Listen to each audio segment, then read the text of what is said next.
la vie abondante. Et pourtant, nous sommes influencés par l'idée que Jésus est venu pour transformer les mauvaises personnes en de bonnes personnes. Non, Jésus est venu pour faire vivre les morts. Alléluia. L'homme est mort à cause du péché. La mort est arrivée à cause du péché. Et même s'ils sont encore en vie physiquement, la mort s'est installée dans leur royaume spirituel où ils sont en contact avec Dieu. Et lorsque l'homme a péché, la Bible dit le salaire du péché, c'est la mort. Mais le don gratuit de Dieu, c'est la vie éternelle en Jésus-Christ, notre Seigneur. Mes amis, au cours des dernières semaines, il semblerait que Dieu nous a instruits et nous a enseignés sur le thème de la vie et de la mort. Et il semble que le Seigneur veuille que nous fassions davantage l'expérience de sa vie dans notre esprit, dans notre âme et aussi dans notre corps, surtout dans notre corps, car c'est là qu'elle manque. Lorsque la vie touche votre corps, le résultat est la plénitude. Amen. Nous pouvons appeler cela la guérison. Lorsque la vie de Jésus a touché le lépreux, la mort s'est éloignée et le lépreux a reçu la vie. Donc la guérison est en fait la vie manifestée. Amen.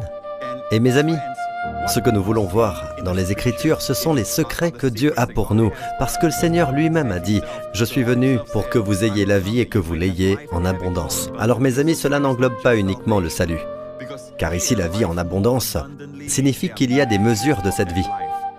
Nous pouvons faire l'expérience de la vie dans notre esprit, ce qui se passe quand nous sommes nés de nouveau. En vérité, nous recevons la vie éternelle et mes amis, la vie éternelle est la qualité de vie que vous et moi vivons grâce au sacrifice du Christ, par sa résurrection. Louons le Seigneur. Nous croyons au Seigneur Jésus-Christ et nous sommes nés de nouveau. Quand vous expérimentez la nouvelle naissance, ce qui se passe littéralement est que la vie a été infusée, la vie a été transmise dans votre esprit mort et il a été vivifié. Vous devenez vivant. Quand Jésus a été ressuscité, vous vous êtes levé avec lui dans cette vie. Alléluia! La vie éternelle est la vie de Dieu, à jamais en vous. C'est la qualité de la vie. Mais Dieu est éternel.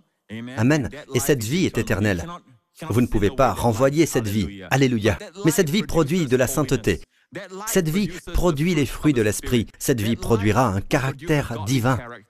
Cela fait partie de cette vie. Alors nous ne nous concentrons pas sur notre force pour produire un caractère divin. Louons le Seigneur. Nous nous concentrons sur la vie. Comment puis-je avoir plus de vie, mes amis? Louons le nom de Jésus. Regardez le chapitre 2 d'Hébreux. Hébreux 2 dit « Puisque ces enfants ont en commun la condition humaine, lui-même, Jésus lui-même, l'a aussi partagé de façon similaire. Ainsi, par sa mort, il a pu rendre impuissant celui qui exerçait le pouvoir de la mort, c'est-à-dire le diable, et libérer tous ceux que la peur de la mort retenait leur vie durant dans l'esclavage. » Remarquez une chose, la peur de la mort. Qu'est-ce que cela signifie, la peur de la mort? Toute leur vie, ils ont été soumis à l'esclavage. Donc, le diable utilise la peur de la mort pour enchaîner les gens à l'esclavage. Et ils ont peur de prendre leur envol, pas à cause du vol, mais parce qu'ils ont peur de mourir. Les gens ont peur de faire certaines choses, non pas à cause de la chose elle-même, mais à cause de la peur de mourir. Et même la maladie est une forme d'esclavage. Ainsi Dieu a déversé une onction de Saint-Esprit et de puissance sur Jésus de Nazareth, qui allait de lieu en lieu en faisant le bien, et en guérissant tous ceux qui étaient sous la domination du diable. Donc l'oppression, guérir ceux qui étaient oppressés. Donc l'oppression est une maladie, la maladie est une oppression. Remarquez que c'est ce que le monde vit en ce moment, et Jésus est le même hier, aujourd'hui et éternellement. Et il veut guérir. Amen, il veut vous guérir aujourd'hui même. Si vous regardez ceci en ce moment, vous écoutez la parole que Dieu a pour vous pendant cette saison. Amen, louons le Seigneur, alléluia. Donc Jésus est venu, il s'est fait homme, parce qu'en tant que Dieu, il ne peut pas mourir, mais il a pris la condition humaine. La Bible dit qu'il a pris la condition humaine afin qu'il puisse mourir sur la croix. Amen. Et par sa mort, dit-il dans ce verset, par sa mort, il a pu rendre impuissant celui qui exerçait le pouvoir de la mort, c'est-à-dire le diable. Nous savons maintenant que Dieu n'a jamais voulu que l'homme meure. La Bible dit que Jésus doit régner. Regardons ce verset dans 1 Corinthiens 15.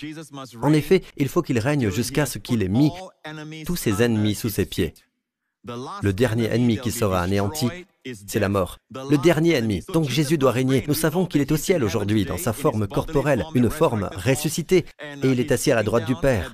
Et la Bible dit, nous sommes tous assis avec le Christ. Amen. Il doit donc régner jusqu'à quand? Jusqu'à ce qu'il ait mis tous ses ennemis sous ses pieds. La maladie, toutes les maladies sont des ennemis de Dieu. Il doit donc régner jusqu'à ce qu'il ait éliminé tous les ennemis. Bonne nouvelle, les amis. Vous avez l'espérance d'un avenir radieux, car chaque jour qui passe, je crois qu'un ennemi de plus tombe sous ses pieds. Louons le nom de Jésus. Et il doit régner jusqu'à ce qu'il ait mis tous ses ennemis sous ses pieds. Et le dernier ennemi est la mort. Et cette mort fait référence à la mort physique. Louons le Seigneur. Mais il y a une génération, la Bible nous le dit, qui est vivante et qui demeure. Et ça se trouve dans 1 Thessaloniciens chapitre 4. Il est dit, car nous vous disons ceci par la parole du Seigneur. Alors mes amis, ce n'est pas une invention de l'imagination de Paul, car nous vous disons ceci par la parole du Seigneur, que nous, les vivants, qui demeurons jusqu'à la venue du Seigneur. Jésus revient, les amis, louons le Seigneur. Nous ne devancerons aucunement ceux qui se sont endormis. Ainsi Jésus revient, et alors, nous, les vivants qui demeurons, nous ne devancerons aucunement ceux qui se sont endormis, car le Seigneur lui-même, avec un cri de commandement, avec une voix d'archange et avec la trompette de Dieu, descendra du ciel. Et les morts en Christ ressusciteront premièrement. Puis nous, les vivants qui demeurons, c'est la seconde fois que cette phrase est mentionnée dans ce passage. Les vivants qui demeurons, nous, les vivants qui demeurons, nous serons ravis ensemble avec eux dans les nuées, à la rencontre du Seigneur, en l'air. Et ainsi, nous serons toujours avec le Seigneur. Consolez-vous donc l'un l'autre par ces paroles. C'est l'enlèvement. Consolez-vous donc l'un l'autre. J'espère que vous êtes réconfortés par ces paroles. Mais remarquez qu'il cite l'expression « nous, les vivants qui demeurons » 2 fois.